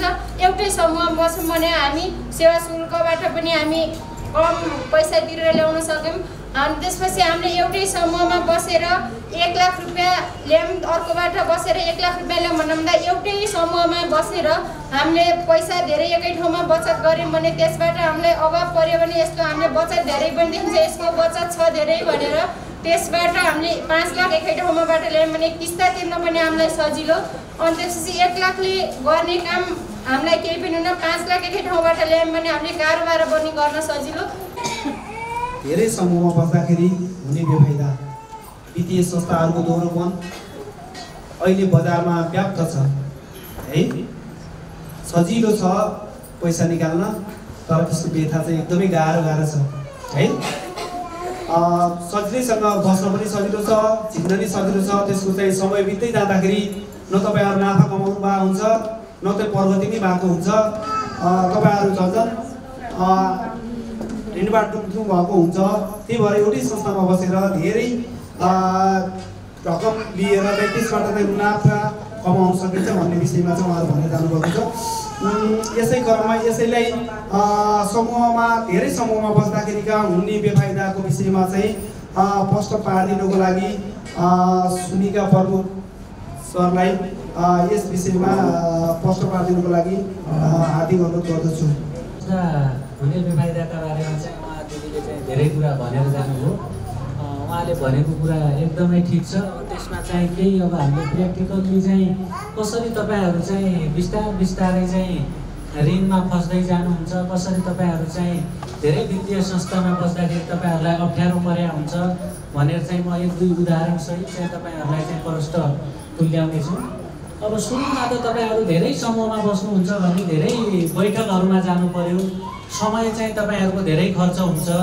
एक बैठकमा 1 घन्टा लाग्छ भने चाहिँ तपाईँहरू 1 महिनामा एउटामा मात्र बस्नु भएको छ भने महिनाको 1 घन्टा मात्र बैठकको लागि खेर जान्छ भने तपाईँहरू 5वटामा बस्नुभयो भने 5 घन्टा चाहिँ त्यही बैठकको लागि खेर जान्छ। यदि समूहका दिदीबहिनीहरू नराम्रो छन्, किस्ता लिएर समयमा तिर्दैनन्, तपाईँहरूलाई अप्ठ्यारो गरेको छ भने त त्यो 5 घन्टाले पनि पुग्दैन। 20औं घन्टा चाहिँ महिनामा तपाईँहरूको बैठककै निम्ति खर्च भइराखेको हुन्छ। त्यही भएर चाहिँ धेरै समूहमा बस्नुभयो भने चाहिँ 1 नम्बरमा त तपाईँहरूको समयको चाहिँ नाश भइरहेको हुन्छ 1 नम्बरमा भने। दोस्रो नम्बरमा तपाईँहरूले के हुन्छ भने आम्दानी छैन भने धेरै समूहमा बस्नुभयो भने सबै ठाउँमा बचत गर्नुपर्छ। बचत गर्नको लागि कर्जा लिनुपर्ने स्थिति सिर्जना हुन्छ तपाईँहरूको लागि। धेरै दिदीबहिनीहरू हामीले देखेका हुन्छौँ 9 जना पुग्छन्, 1 जना पुगेन, समूहको रहेको हुन्छ, उसको स्थिति बस्न सक्ने स्थिति हुँदैन, तर पनि उसलाई जबरजस्ती चाहिँ समूहमा राखिदिया हुन्छ। ऊ दिदीले चाहिँ सधैँ पनि बैठकमा आउँदाखेरि चाहिँ 200-300 रुपियाँ पनि ओल्लो पल्लो घरबाट कर्ज गरेर चाहिँ त्यहाँ बचत गरिरहेको चाहिँ हामीले देखिरहेको हुन्छौँ कि। त्यही भएर जति आफ्नो क्षमता छ त्यो अनुसारको मात्र बैठकमा बस्नुहोस्। अनि त्यसपछि के हुन्छ भने अब तपाईँहरू बैठकमा धेरै बसिसक्नुभयो अनि बचत पनि गरिराख्नु भएको छ, बचत गर्ने क्षमता छ भने पनि तपाईँहरूको के हुन्छ भने जति ठाउँबाट तपाईँहरूले बस्नु भएको छ कर्जाको आवश्यकता, पैसाको आवश्यकता सबैलाई हुन्छ, कर्जा लिने मन लाग्छ। त्यसपछि तपाईँहरूले चाहिँ कर्जा चलाउन थाल्नुभयो भने एउटा कर्जाको किस्ता चलाउनुहुन्छ, त्यो कर्जाको किस्ता कहिलेकाहीँ जस्तो सुकै आम्दानी भएको मान्छेलाई पनि किस्ता तिर्नलाई समस्या हुन्छ। त्यसपछि तपाईँहरूले के गर्नुहुन्छ, त्यही कर्जाको किस्ता तिर्नलाई अर्को संस्थाबाट कर्जा निकाल्नुहुन्छ, फेरि त्यहाँ पनि तिर्न समस्या भयो भने अर्कोबाट निकाल्नुहुन्छ। यसै गर्दा गर्दै तपाईँहरू जतिमा बस्नु भएको छ 5-7वटा समूह तपाईँको सबै समूहमा कर्जा नै कर्जा हुन्छ। यदि तपाईँहरूको आम्दानी मासिक जम्मा 15,000 छ, 20,000 छ, खाएर बचाउनुहुन्छ भने यदि तपाईँहरूले 5वटामा बस्नुभयो 1-1 लाख रुपियाँ कर्जा लिनु भएको छ 5वटामा बस्नुभयो, मासिक आम्दानी नेटमा तपाईँहरूको 20,000 मात्र छ भने 5 ठाउँको किस्ता गर्ने हो भने तपाईँको 12-13 हजार रुपियाँ बचत गरेर 1 लाखको किस्ता पर्छ। 12,000 मात्र भए पनि 12×5 60,000 तपाईँहरूले चाहिँ एक महिनाको किस्ता तिर्नुपर्छ। यदि 1 लाख रुपियाँ चलाउनु भएको छ भने 5वटा संस्थामा तपाईँहरूको आम्दानी जम्मा कति हुन्छ 20,000। बाँकी रहेको 40,000 चाहिँ तपाईँहरूले 100/5 100/7मा मिटर ब्याजमा गाउँघरबाट अनि त्यो धनाढ्य मान्छेहरूबाट कर्जा लिइराख्नु भएको हुन्छ। 1 महिनामा तपाईँहरू 40,000 लसमा जानुहुन्छ भने वर्षको 12 महिनामा तपाईँहरू 12 चौको 48 4,80,000 तपाईँहरूलाई चाहिँ 1 वर्षमै तपाईँहरू ऋणमा फस्नुहुन्छ। त्यो पनि समूह बाहेकको बाहिरी ऋणमा। समूहको त्यो ऋण त छँदैछ, बाहिरी ऋणमा तपाईँहरू 4,80,000मा फस्नुहुन्छ। त्यसको ब्याज गरेर मिटर ब्याजमा हाम्रो 1.5% भन्दा पनि सस्तो हुन्छ, ₹1.25। त्यसैको ब्याज पनि तपाईँहरू धेरै भनिराख्नु भएको हुन्छ भने गाउँघरको 3 रुपियाँ भनेको मात्र पनि तपाईँहरूको 36% हो। 5 रुपियाँ भनेको 60% ब्याज हो। त्यो ब्याजमा तपाईँहरूले 4,80,000 रुपियाँ कर्जा गार्नु भएको छ भने त्यसले तपाईँहरूलाई चाहिँ 1 वर्षमा केही नभए पनि 7-8 लाख रुपियाँ डुबाइरहेको हुन्छ। त्यही भएर 1 वर्षमा तपाईँहरू 7-8 लाखमा डुब्नुभयो भने 10 वर्षमा त तपाईँहरूको त्यो कतिमा पुग्छ 70-80 लाख रुपियाँमा डुब्नुहुन्छ तपाईँहरू। अनि त्यसपछि के सिर्जना हुन्छ, तपाईँहरू आफूसित भएको घर जग्गा बेच्नुपर्ने स्थिति आउँछ। घर जग्गा बेच्नुपर्ने स्थिति आउँछ, किस्ता तिर्न सकेन भने समाजबाटै पलायन भएर गएका हामीले थुप्रो उदाहरणहरू देखेका छौँ। किस्ता तिर्न समस्या हुन्छ, आफ्नो जन्मभूमि कर्मभूमि छोडेर गएका धेरै तपाईँहरूकै हाम्रो समाजमा धेरै मान्छेहरू छन्। अनि अर्को के हुन्छ, घर परिवारमा झै झगडाको स्थिति सिर्जना हुन्छ। अनि श्रीमानले त्यत्रो पैसा कहाँ हालेस् भनेर भनिरहेको हुन्छ, त्यसको हिसाब किताब तपाईँहरूसित हुँदैन। यताको निकालेर उता तिरे हुन्छ, उताको निकालेर उता तिरे हुन्छ, कर्ज तिर्नु भएको हुन्छ, सही ठाउँमा लगाएको भेटिँदैन। अनि सम्बन्ध विच्छेदका घटनाहरू भए। अनि कति त तपाईँहरूको सम्बन्ध विच्छेद, झै झगडा, जन्मभूमि छोड्ने लगायत कतिले चाहिँ यो यस्तो व्यथा सहनै नसकेर आत्महत्या समेत गरेका उदाहरणहरू हामीले थुप्रो सुनेका छौँ। भन्ने जस्ता प्रश्न आउँछन् कि समूहबाट हामीहरूलाई। हो, हामीलाई किस्ता त चाहिएको हो, तर चाहिँ हामीलाई किस्ता चाहिँ त्यो किस्ता कहाँबाट तिरेको छ भन्ने त्यो कुरा पनि चाहिएको हुन्छ कि तपाईँहरूले चाहिँ त्यो किस्ता मात्र नहेरिकन त्यो चाहिँ कहाँबाट उसले किस्ता तिरिरहेछ योमा चाहिँ ध्यान दिनु भएको हुँदैन। त्यही भएर चाहिँ हाम्रो चाहिँ ठुलो दुर्घटना भइरहेको हुन्छ। अब यसै दौरानमा आजभन्दा म 4 वर्ष अगाडि चाहिँ कैलालीतिर काम गर्दाखेरि त्यहाँ चाहिँ हाम्रो चाहिँ एउटा 4 नम्बर सेन्टर थियो। 4 नम्बर सेन्टरमा धेरै राम्रो समूह थियो, सबैसित ड्रेस थियो, 37 जना सदस्यहरू हुनुहुन्थ्यो, राम्रो चलेको केन्द्र थियो, सबैजना किस्ता तिर्थे, कर्जा चलाउँथे, राम्रै लगाएछ भन्ने हुन्थ्यो। अनि मान्छेको परिवार सबै कुरा पनि सभ्य थियो, बजारको छेउमै त्यो ठाउँ थियो। अनि त्यहाँ चाहिँ एकजना शान्ति श्रेष्ठ भन्ने दिदी हुनुहुन्थ्यो। उहाँको पनि अब घर हेर्दाखेरि राम्रै घर थियो। उहाँको श्रीमानले बोर्डिङ स्कुल चलाइरहनु भएको थियो, 3 तले बोर्डिङ स्कुल थियो, 10 क्लाससम्मको, राम्रो आम्दानी थियो, सबै कुरा ठिक थियो। 5-6 बिघा जमिन थियो तराईमा, सबै कुरा थियो। अब तर चाहिँ के थियो भने अब उहाँले चाहिँ कसरी चलाइरहनु भएको छ भन्ने कुरा चाहिँ हामीले बुझेका थिएनौँ धेरै मान्छेहरूले। अब त्यसै दौरानमा चाहिँ एक दिन चाहिँ बैठक भएको थियो। त्यहाँ चाहिँ सधैँ राम्ररी हुने बैठक, बिहान चाहिँ 8 बजेको बैठक, 9:30 बजेसम्म चाहिँ फिल्ड स्टाफ त्यहाँबाट नफर्कँदाखेरि चाहिँ हामीले अब त्यहाँ किन आएनन् त, सधैँ आउने मान्छे, आज चाहिँ खाना खाने हाम्रो चाहिँ साधारणतया बिहान बैठक हुन्छ, 11 बजीतिर हामी खाना खान्छौँ, 11 बजीसम्म किन आएनन् भन्दाखेरि त्यसपछि म आफै गएँ। त्यहाँ जाँदाखेरि त कोही राम्ररी बस्ने अनुशासित समूह, कोही यता फर्केर कोही उता फर्केर बस्नु भएको थियो।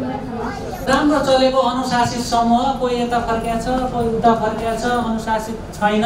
के भयो यस्तो, अहिलेसम्म किन समूह सकेन भन्दाखेरि सर किस्ता आएन भने, कतिजनाको आएन, के भएन भन्दाखेरि त्यहाँ सोद्धाखेरि सुरुमा त तपाईँहरू आफ्नो समूहमा मिलाएर बस्नुहोस् त भने मैले। राम्रो समूह किन यसो भयो भन्दाखेरि सबैलाई बसाएँ। त्यहाँ 37मा 36 जना आछन्, 1 जना मात्र त्यो शान्ति दिदी भन्ने मात्र आएको छैन। के भयो भन्दाखेरि शान्ति दिदी आएनन्। अब ती आएनन् भनेपछि ल 1 जनाको आएन, कतै यताउता कामले जानुभयो होला, समाज सेवामा पनि हिँड्नुहुन्थ्यो, स्कुटी थियो उहाँको, राम्रै सुनको सुत्री लगाएर आइरहनुहुन्थ्यो त्यहाँ। अनि सबै कुरा उहाँको ठिकै थियो बाहिरबाट हेर्दाखेरि। एकजनाको आएर कहीँ यताउता जानुभयो होला, ल फोन लगाउनु त भन्दाखेरि उहाँको फोन पनि लागेन। त्यतिखेर भन्दाखेरि चाहिँ उहाँले भन्नुभयो एकजनाको होइन सर, यहाँ त 17 जनाको किस्ता आएको छैन भन्नुभयो। अब 17 जनाको त्यस्तो तपाईँहरू शान्ति दिदीसित किन पर्खिराख्नु भएको छ त, तपाईँहरूको आफ्नो किस्ता तिर्नुहोस् न त भन्दाखेरि होइन हामीले निकालेर त शान्ति दिदीलाई दिएका थियौँ भन्नुभयो। अब सुरुमा कसैलाई थाहा छैन, एकजनालेसित मागिदिया छ म तेरो बचत हालिदिन्छु भनेको छ, अर्को महिना अर्कोजनासित मागेको छ, सुरुको पैसा राम्ररी तिर्दियो, सबैले विश्वास गरेर सबैले त्यत्रो जमिन छ सबै कुरा छ भनेर चाहिँ दिए पैसा।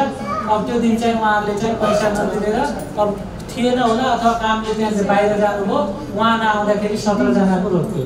अनि हामीले भन्ने त तपाईँहरूलाई कि हामीले अरूलाई अब हामीले अफिसबाट पैसा लिँदाखेरि सदस्यको पछि लागेर त्यो पैसा कहाँ फालिरहेछ भनेर त कर्मचारीले हेर्न सक्दैन।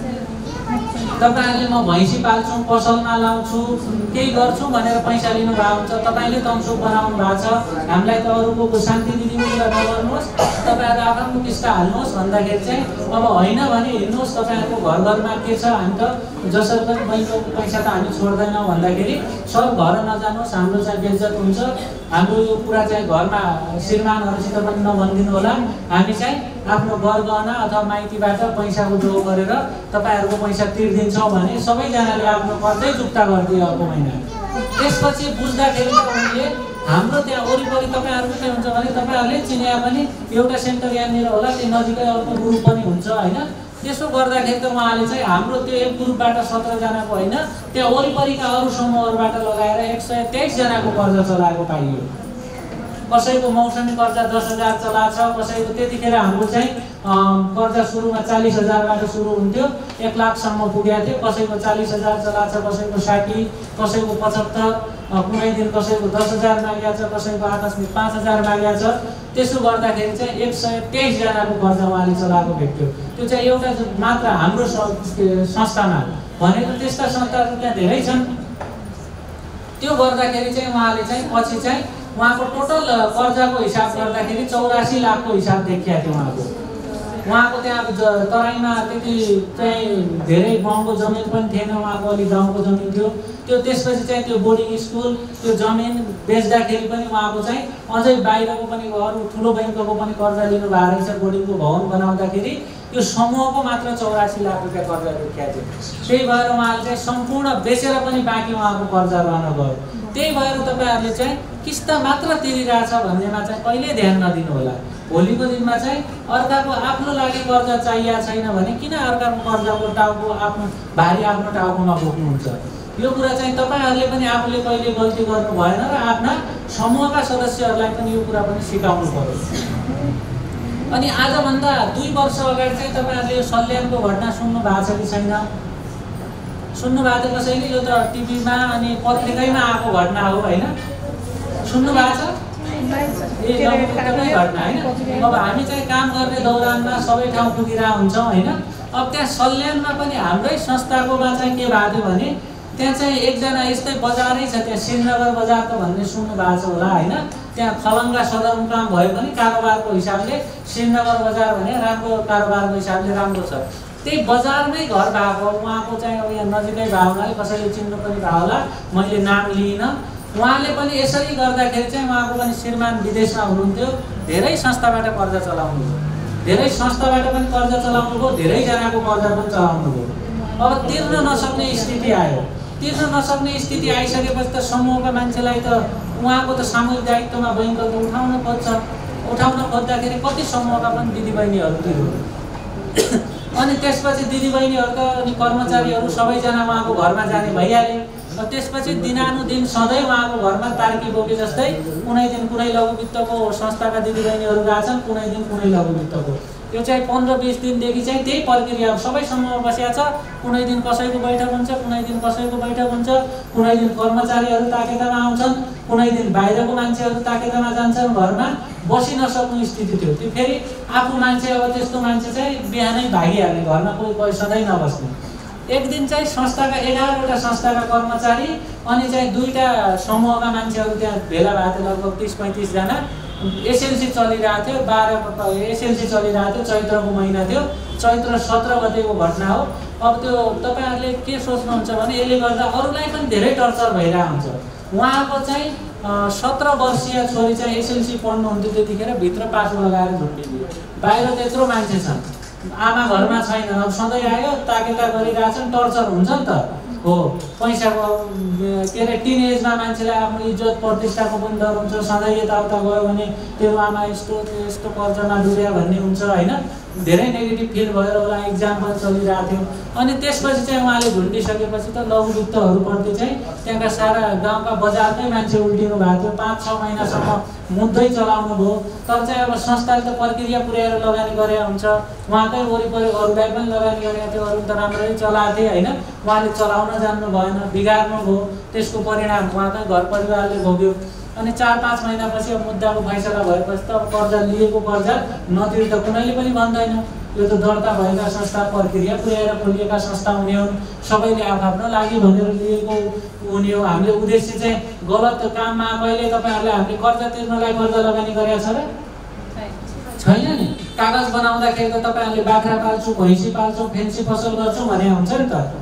कागजमा त त्यही हुन्छ, कागजमा त कहिले हार्दैन।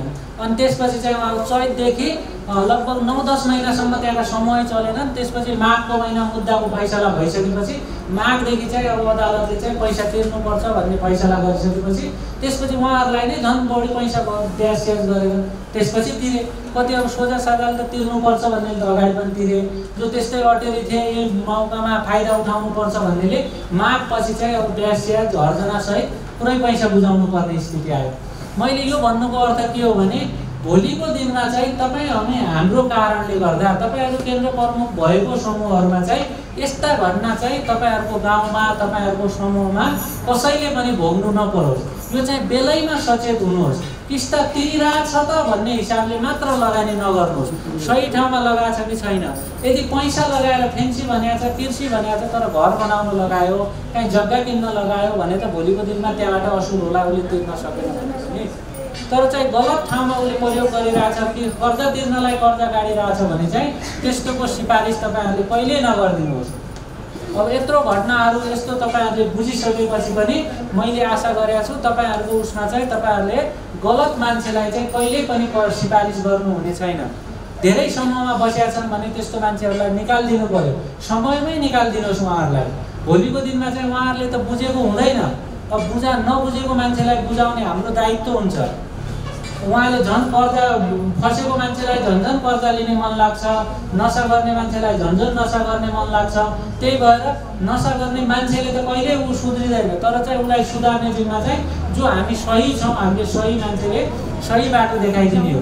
त्यही भएर तपाईहरु पनि धेरै समूहमा नबस्नुहोस्। धेरै समूहमा बसेर केही फाइदा हुँदैन। तपाईहरु राम्रो समूहमा बस्नु भएको छ, एकै समूहमा बस्नु भएको छ भने हाम्रै समूहले पनि धेरै लगानी गरिहाल्छ। अनि चाहिँ तपाईहरुलाई यदि चित्त जो राम्रो लाग्छ, 6-7 वटा समूह छन् भने पनि सबैमा कारोबार गर्नु भयो होला, तर चाहिँ जो तपाईहरुलाई चित्त बुझ्छ, हाम्रैमा बस्नुपर्छ भन्ने छैन। जोमा तपाईहरुलाई कारोबार गर्दा सहज भएको छ, जसले तपाईहरुलाई बढी पैसा दिएको छ, जहाँ तपाईहरुका दिदीबहिनीहरू ठिक छन् भन्ने लाग्छ, त्यो समूह राम्ररी चलाउनुहोस्। एउटै समूह चलाउनुहोस्।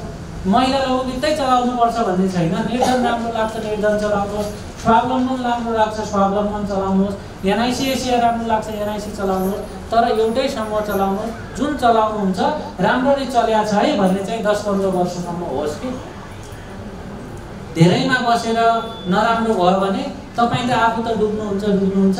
आफ्नो 3 पुस्तासम्मको लागि चाहिँ फलानाको बजे आमाको पालामा चाहिँ यस्तो भएको थियो है भन्ने चाहिँ गाउँघरमा उखानै रहेर बस्छ। त्यही भएर समूह चलाउँदाखेरि ध्यान दिनु होला। यस्तो घटना चाहिँ भोलिको दिनमा चाहिँ वीरेन्द्रनगरको चाहिँ अहिले तपाईहरु विभिन्न गाउँबाट आउनु भएको छ, यहाँ हामीले टिप्या पनि छौँ। यो गाउँमा चाहिँ यो समूहमा चाहिँ यस्तो घटना घट्यो है भन्ने चाहिँ सुन्न नपरोस्। यो शिक्षा चाहिँ तपाईहरुले आफूले पनि पालना गर्नु पर्यो र आफ्ना सदस्यहरू प्लस सदस्य नभएकालाई पनि यो शिक्षा चाहिँ तपाईहरुले दिनुपर्छ।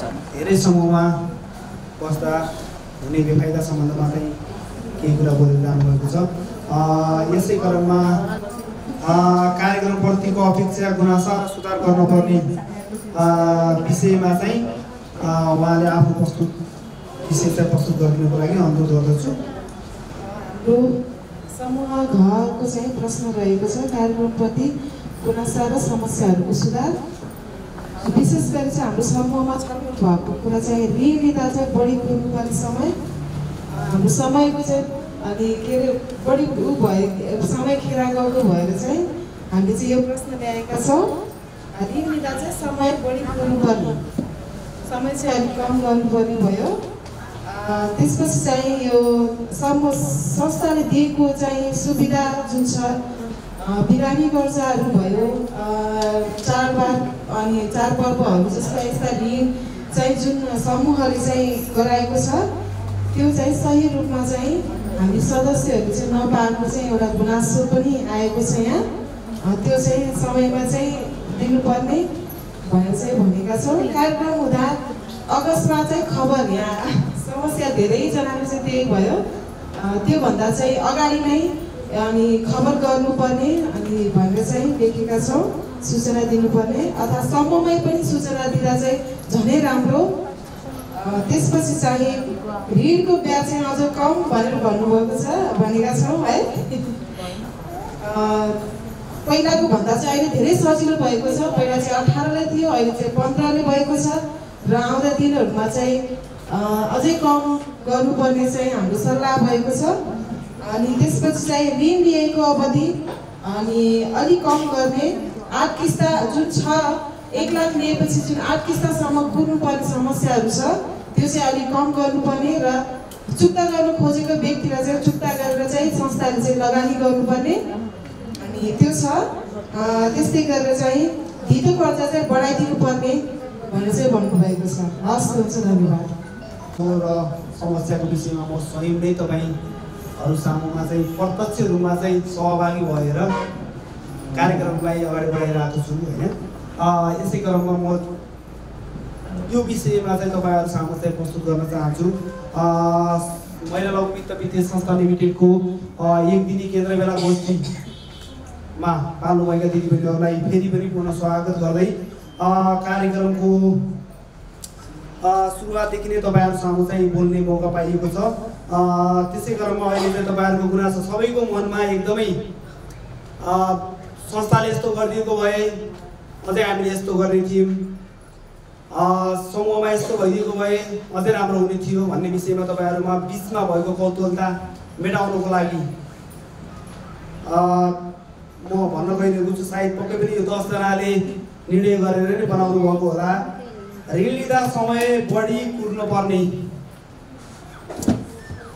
यो विषयमा चाहिँ महिला लघु वित्त वित्तीय संस्था लिमिटेडको संस्थाको नियम अनुसार चाहिँ हामीले सोमबार र बिहिबार लगानी गर्ने गरेका छौँ। पहिलेको अवस्थामा चाहिँ हामी सदस्य अलिकति कम थियो र हामीले जुन बार पनि नबनेर सदस्यले माग गरेको अवस्थामा 1 दिनसम्म कर्मचारीले लेख्ने र त्यो डकुमेन्टेसन मिलाउने र बाँकी पछिल्लो दिनमा चाहिँ लगानी गर्ने गरेको थियौँ। पक्कै पनि धेरै दिदीबहिनीहरूले छिटो समयमा कर्जा पाएको पनि होला पहिलो वर्षमा। दोस्रो वर्ष लागेपछि लकडाउनको कारणले गर्दा अहिले चाहिँ धेरै केन्द्रमा व्यवस्थापन गर्न, केन्द्रमा समय दिनुपर्ने भएको कारणले गर्दा कर्मचारी साथीहरूले त्यो समय त्यतातिर दिनुपर्ने भएको कारणले गर्दा हामीले समयमा दिन सकेका छैनौँ। केही समय केही 1-2 दिन ढिलो भएको होला, नत्र भने यसमा चाहिँ हजुरहरूले भनेको कुरालाई चाहिँ पक्कै पनि हामी चाहिँ सुधार गर्नेछौँ। यसलाई चाहिँ सुधारकै रूपमा लिएर हामीले चाहिँ आउँदो दिनमा तपाईँहरू सामुमा यो समय आउन दिने छैनौँ। हस्, त्यस्तै गरेरमा बिरामी कर्जा भनेको समयमा नपाएको भन्नुभएको छ। बिरामी कर्जा त होइन, मातृत्व कर्जा हो है। मातृत्व कर्जा पाउनुको लागि केही न केही हामीसँग अलिकति नियम छ है। महिला लघु वित्तमा सदस्य भइसकेपछि सदस्य भएको 6 महिना बितेको हुनु पर्यो र मातृत्व बचत भन्ने 3 महिना उसले रेगुलर गरेको भने त्यो सदस्यले पाउने कर्जा भनेको मातृत्व कर्जा हो। त्यो कर्जा अरू कुनै व्यक्तिले कुनै कर्जा अरू कर्जा लगेर 4 लाख 5 लाखको क्राइटेरिया नआएको छ भने पनि त्यो सदस्यले हाम्रो संस्थाले मात्र जुन के त भन्दाखेरि तपाईँहरूको सामुमा बिरामी कर्जा हामी दिदीबहिनीहरूको समूह हुन्छ, समूह भएको कारणले गर्दा त्यो ठाउँमा चाहिँ तपाईँहरूलाई प्रस्तुत गर्नको लागि स्थित रोग सम्बन्धी होला त्यस्तै गरेर तपाईँहरूलाई चाहिँ अनि सुत्केरी भएको अवस्थामा होला र अन्य एउटै घरको व्यक्तिहरू बिरामी भएको अवस्थामा हामीले त्यो सेवा दिने गरेको छौँ। त्यो भनेको कार्यालय बिदा भएको टाइम समयभन्दा बाहेक अरू समयमा हामीले दिने गरेको छौँ। यो कुनै कुनै समूहमा नपरेको हुनसक्छ, यसमा पनि अनुशासनले अलिकति बाँधेको हुन्छ। बजार एरिया हो, भ्याली एरिया हो, तपाईँहरूलाई थाहा छ। बिरामी भन्दा पनि अहिले त के हुन्छ भन्दाखेरि किस्ताको बिरामी चाहिँ धेरै परेको हुनुहुन्छ। त्यही भएर यताबाटको ऋण लिएर अन्तको 20,000 भए पनि किस्ता तिर्न हुन्छ भनेर माग्नेको लरको चाहिँ कमी छैन है। त्यो भएको कारणले गर्दा तपाईँहरूलाई नि तपाईँहरूको समूहलाई नि हामीले दुर्घटनामा नलिनुको लागि कसैले त्यो अवस्थामा चाहिँ माग गर्यो भने चाहिँ दिदी अहिले चाहिँ यस्तो छ नि त भनेर हामीले केही कुरा मिलाएको होला। त्यो तपाईँहरूकै लागि हो। ठिक छ, तपाईँहरूले सिफारिस गर्नुहुन्छ, तपाईँहरूले केन्द्रको जिम्मेवारी लिनुहुन्छ भने यसमा पनि पूर्ण रूपमा मैले चाहिँ मेरो कार्यालयबाट हुने कुरामा म पूर्ण रूपमा गर्नेछु। अहिले यहाँ बोलेको कुरा तपाईँहरू भोलिको दिन भन्न सक्नुहुन्छ। केन्द्रको जिम्मेवारी नै केन्द्र व्यवस्थित गर्नुहुन्छ भने लगानी गर्नमा म पछि हट्ने छैन, ढुकाउनुहोस् है। त्यस्तै गरेर ऋणको ब्याज अझ कम गराउने प्रवृत्ति मिलाउन पर्ने भन्ने छ। वित्तीय संस्थाहरूले चल्ने भनेको राष्ट्र बैङ्कको निर्देशनमा चल्ने हो। एउटा समितिले एउटा व्यक्तिले चाहेर यो परिवर्तन हुने चिज होइन होइन। ब्याज दरको कुरा भनेको राष्ट्र बैङ्कले दिने कुरा हो है। त्यो भएको कारणले गर्दाखेरि ब्याज दरमा अझै पनि केही सुधार हुन सक्छ। किनभने तपाईँहरू नेपालमा बैङ्कहरू भनेको चार प्रकारको बैङ्कहरू छ। त्यसमध्ये पनि हामी चाहिँ घ वर्गको बैङ्क जुन तपाईँहरूलाई बिना दितो तपाईँको घरमै आएर बचत उठाइदिने, सावा ब्याजहरू ल्याइदिने र बचतहरू के अरे तपाईँहरूलाई चाहिँ सानो कर्जाहरू चाहिएको खण्डमा केन्द्रमा नै लगानी गर्ने गरेर यो संस्थाले सुरुवात गरेको हो है। यसको मूल नारा नै के हो त?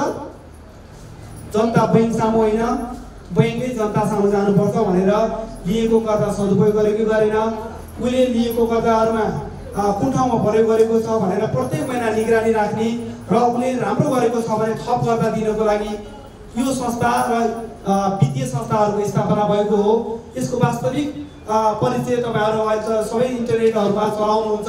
बङ्गलादेशबाट यसको लघुवित्त कार्यक्रमको सुरुवात भएको विश्वमा होइन। बङ्गलादेशको उसमा हेर्नुहुन्छ भने अहिले पनि 48% ब्याज दर छ, किनकि त्यसले लिएको कर्जा कुन ठाउँमा सदुपयोग गरेको छ, त्यो कर्जाको कति उसले उपयोग गर्यो र अनि त्यसपछि थप कर्जा दिने कि नदिने, उसले चाहिँ मल कुन प्रयोग गरेको छ, माटो कुनमा चाहिँ तरकारी खेती लगाएको छ होइन, धान बाली कुनमा रोपेको छ भनेर प्रत्यक्ष रूपमा कर्मचारी पनि जाने र त्यस्तो किसिमको कर्मचारीहरूको पनि स्थापना गरेर प्रत्येक सदस्यको घरमा गएर त्यस्तो किसिमको चाहिँ सेवा दिने भएको कारणले गर्दा अलिक महँगो परेको हो। हाम्रो नेपालमा यसको चाहिँ अलिकति सदुपयोग चाहिँ भएको छैन। हाम्रो त के छ भन्दाखेरि ऋण लिने अर्को ठाउँमा किस्ता आयो भइहाल्यो नि भन्ने किसिमको परम्परा छ। तर हामी त्यो चाहिँ होइन। हामीले सबैले लिएर सदुपयोग गर्यो भने तपाईँहरूले भने जस्तै ब्याज दरमा घट्न सक्छ।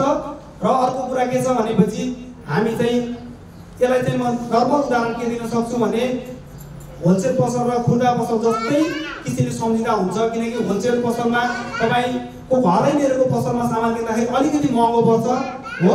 तपाईँहरूले बजारमा आउनुभयो र किन्नुभयो भने अलिकति सस्तो पर्छ। त्यसै गरी नेपालमा जानुहुन्छ, नेपालमा किन्न जानुभयो भने अझै सस्तो पाउनुहुन्छ। त्यो भएको कारणले गर्दा अलिक खर्चिलो छ। अरू बैङ्कहरूमा तपाईँ आफै धाउन जानु पर्यो, यसमा तपाईँ धाउनु परेन, समयको बचत भयो होइन। यो हरेक विविध कारणले गर्दा तपाईँ घरमा नै कर्मचारी पठाउनु पर्ने भएको कारणले गर्दा अलिकति सबैतिर व्यवस्थापन मिलाउनलाई मात्रै खर्चिलो हो। तपाईँहरूबाट माग आयो र भोलिको दिनमा सबै कुरा व्यवस्थित भयो होइन। तपाईँहरूको केन्द्रले नै जिम्मेवार लिन सक्यो, केन्द्रको पैसा असुली गरेर संस्थासम्म ल्याउन पुग्ने भयो, कर्मचारी नै त्यहाँ पठाउनु पर्ने भएन भने पक्कै पनि तपाईँहरूले भनेको भन्दा अझै ब्याज दरमा कमी हुनेछ, अपेक्षा गरौँ है।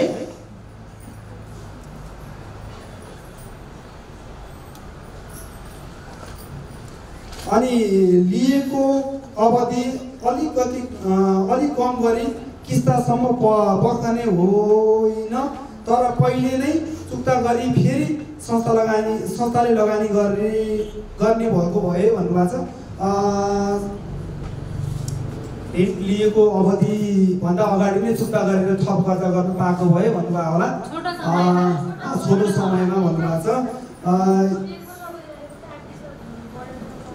हाम्रो संस्थाको नियमअनुसार ऋण लिएको सदस्यले जुनसुकै गर्दा होस् त्यसको चाहिँ 70% चाहिँ प्रयोग गरेको हुनुपर्ने भन्ने चाहिँ हाम्रो चाहिँ प्रावधानमा छ होइन।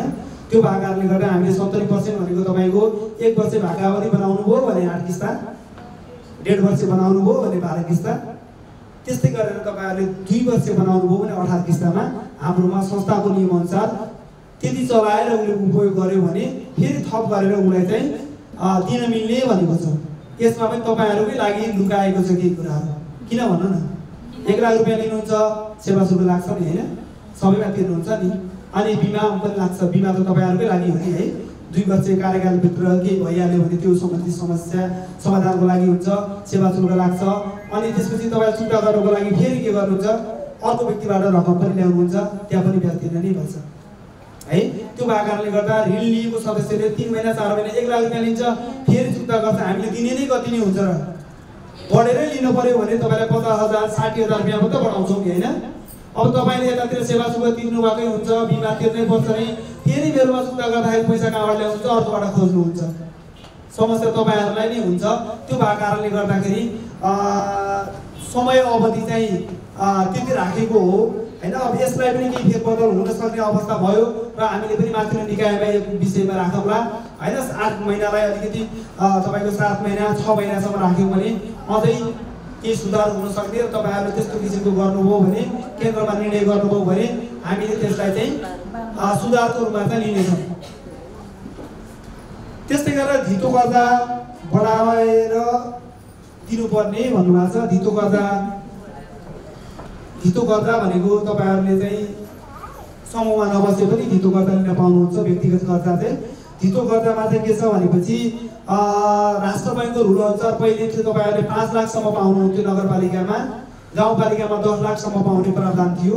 अहिले यो आर्थिक वर्ष 77-78 को असार मसान्तमा के 76-77 को असार मसान्तमा मौद्रिक नीतिपछि तपाईँहरूको धितो गर्दामा चाहिँ कस्तो परिवर्तन गरेको छ भन्दाखेरि सुरुमै एउटा सदस्यले पाउने गर्दा भनेको 7 लाख हामीले माइक्रो बैङ्कले दिन मिल्ने भनेको। त्यसपछि चाहिँ त्यो वर्ष 2 वर्ष उसले कुनै पनि ऋण लिएर चलायो भने त्यो व्यक्तिले 15 लाख रुपियाँ पाउने हुन्छ। यो कुनै पनि संस्थामा फरक छैन, एउटै नै हो धितो गर्दामा चाहिँ। अब यसमा चाहिँ अब सुरुमै 15 लाख चाहिँ छैन। तपाईँहरू हाम्रोमा सदस्य भएको 2 वर्ष पुग्यो भने हामीले 15 लाख सुरुमै पनि दिन मिल्छ त्यो गर्दा लिन चाहेको खण्डमा।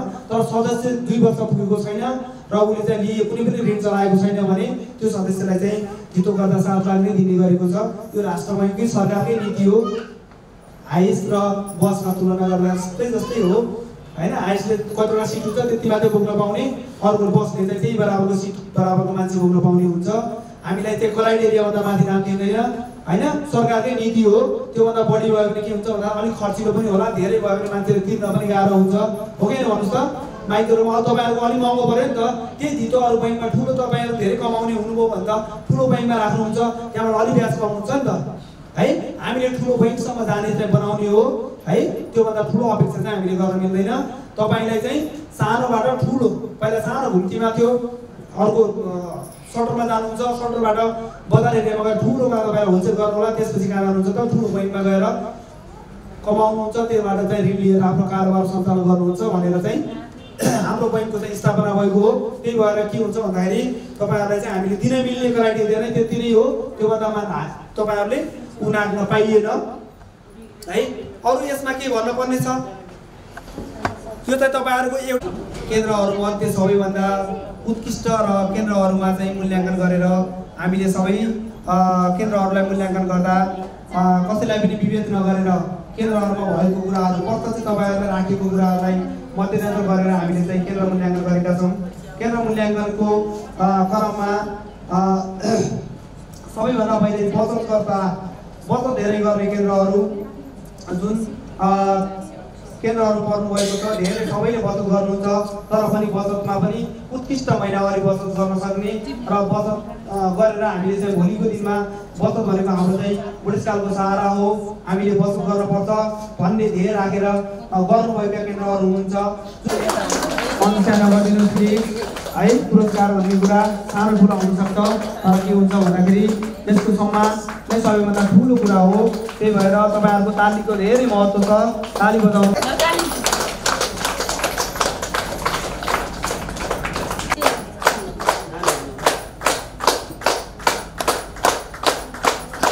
लगाएको छौँ। यसलाई अन्यथा नसोचेर ताली बजाइदिनु होला।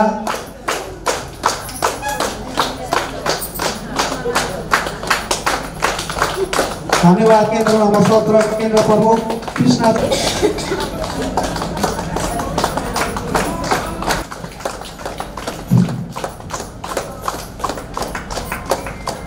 धन्यवाद मीरा दलामज्यू।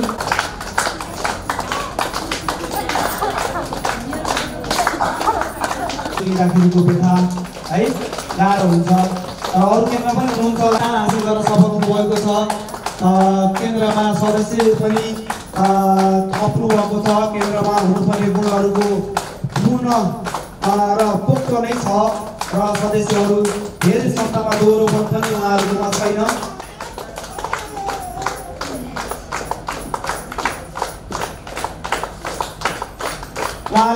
हामीले सुरुदेखि अहिलेसम्म कार्यक्रमहरू सुन्यौँ र गऱ्यौँ। आफ्ना केन्द्रमा भएका समस्या समाधानका विधिहरू पनि हामीले भन्यौँ र ग्रुप विभाजनमा पनि आउने समस्याहरू र भविष्यमा हुने के हामीले कसरी गर्ने भन्ने कुराहरू पनि हामीले गऱ्यौँ र हामी आज दिनभरि यही कार्यक्रममा व्यस्तता र यही कार्यक्रमको लागि हामी उपस्थित भएका छौँ। र मलाई लाग्छ केन्द्र प्रमुख एउटा लिडर हो। त्यो लिडरले गर्ने कामहरू के हो, त्यहाँ समूहमा व्यवस्थापन र समूहमा भएका समस्याहरूको त्यही समूहमै सहजीकरण गर्ने कुराहरू एउटा प्रमुख कुरा हो। र यहाँ यत्रो भेला अथवा यो कार्यक्रममा उपस्थित तपाईँहरू सबै लिडर हो, किनभने तपाईँहरू त्यहाँको नेतृत्व हो। र यो लिडरले गर्ने काम के रहेछ त समूहमा आएका हरेक सदस्यहरूका समस्याहरूलाई कसरी समाधान गर्ने र त्यहाँभित्र भएका आउने जटिलताहरूलाई कसरी समाधान गर्ने र भावी दिनहरूमा हामीले कसरी त्यो समूहलाई व्यवस्थापन गर्ने र कसैलाई चुस्त बनाउने भन्ने कुराहरूलाई नै तपाईँहरूलाई यो कार्यक्रम अहिलेसम्म एकदम छलफल बहस र यो कार्यक्रमले एउटा स्पिड पैदा गरेको छ। र मलाई लाग्छ यो लघु वित्त कार्यक्रम महिलाहरूलाई लक्षित गरेर महिलाहरूको आर्थिक उन्नति र महिलाहरू एकदम आफ्नो आत्मनिर्भरका लागि पनि एउटा यो कार्यक्रम रहेको छ। महिलाहरू सहयोग गरिदिनुहुनेछ भन्ने अपेक्षा राख्दछु। बिहानबाट बस्नु आएको छ, थाहा लाग्नु छ। अब धेरै समय छैन, थोरै समयमा तपाईँहरूमा हामी बिदा हुने नै छौँ।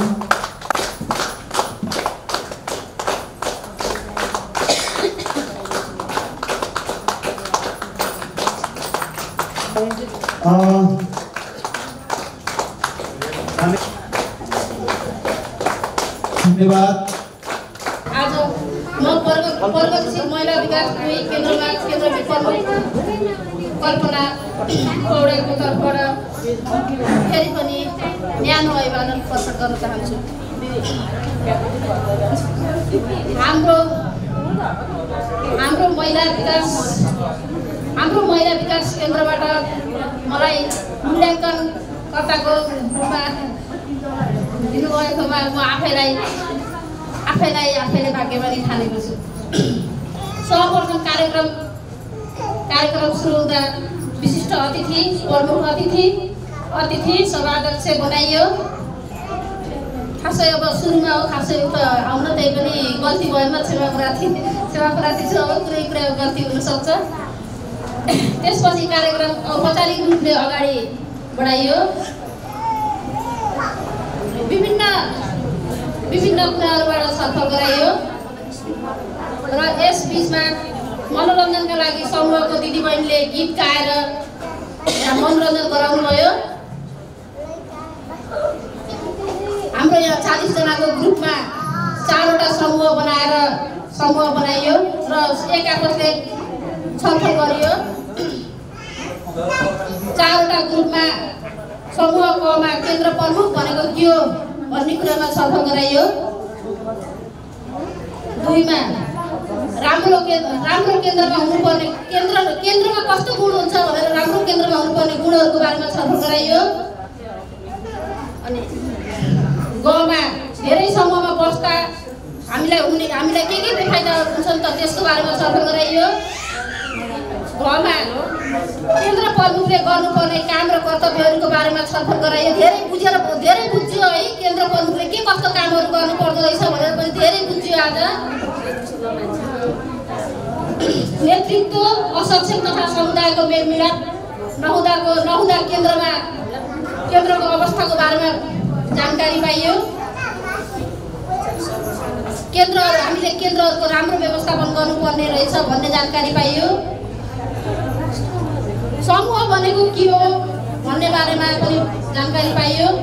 अनि अर्को लास्ट उसमा अर्को सेसनमा पुरस्कारको विभिन्न अनि आफूले कस्तो कुन के अरे ऋणबाट अनुशासनबाट सबै कुराको बारेमा जानकारी पाइयो। कार्यक्रमको बिट मार्न चाहन्छु।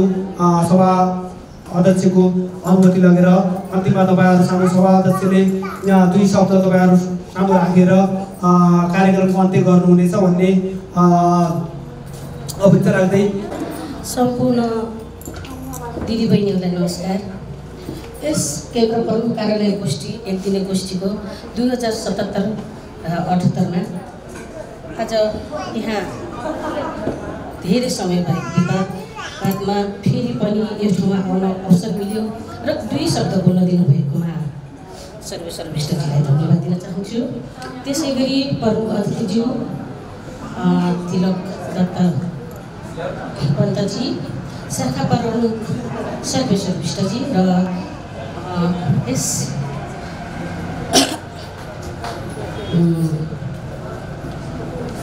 कार्यक्रममा भएका जो कर्मचारी मित्रहरू उहाँहरूलाई पनि धेरै धन्यवाद छ। त्यसै गरी आज 2017 साल 12 महिना 9 गतेको दिन भएको केन्द्र भेलामा उपस्थित दिदीबहिनीहरूमा हार्दिक धन्यवाद दिँदै धेरै लामो समयदेखि बिहान 10 बजेदेखि अहिले 3:30 बजिसक्यो यतिखेरसम्म धैर्य धारण गर्दै हजुरहरू बस्नु भएकोमा हजुरहरूलाई पनि धन्यवाद दिँदैछु। र जसै गरी यस समूहबाट हामीले ऋण लिएर हामीले सही सदुपयोग गरेका छौँ, सही सदुपयोग गर्दैछौँ भन्ने बाचाका साथ तपाईँहरूलाई फेरि पनि धन्यवाद दिन चाहन्छु। र म सभापति चन्द्रादेवी गिरी भिन्नपा 10बाट आएको। आज लामो समयदेखि यस कार्यक्रम सुरु भइरहेको छ र अन्तमा आएका छौँ र यसै गरी यस कार्यक्रमको अन्तिम भएको यही जानकारी जनाउँदै म पनि यहाँबाट बिदा हुन्छु। हस् त, नमस्कार, धन्यवाद।